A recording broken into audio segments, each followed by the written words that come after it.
এখনো তো কেউ স্কুলে আসেনি, এই তো পিছনের সিটে বসে পড়ি। আরে বুড়োটা কি লেখা, মোটু আজকে যে সামনে বসবে সে চুটকি বাজায় সবাইকে ফ্রিজ করে দিতে পারবে।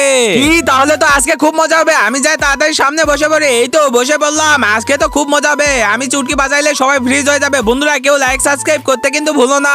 আরে ভাই আজকে তো স্যার প্রশ্ন করবে, প্রশ্নের উত্তর দিতে পারলে অনেকগুলো কিন্টার জয় দিবা। আরে মোটু তুই পড়ে আসছিস না? আমি তো কিছু জানতামই না। তাহলে তো আজকে কিন্টার জয়গুলো আমরাই জিতবো। ইয়ে, ওরা তো জানে না যে আমার কাছে কি ম্যাজিক্যাল পাওয়ার আছে। আমি চুটকি বাজাইলে সবাই ফ্রিজ হয়ে যাবে, তারপরে হবে মজা। Good morning sir. স্যার আজকে আপনি প্রশ্ন করতে চাইছিলেন? হ্যাঁ বাচ্চারা, আজকে আমি তোমাদেরকে প্রশ্ন করব। যে প্রশ্নের উত্তর দিতে পারবে তাকে আমি এই কিন্টার জয়গুলো দিয়ে দিব।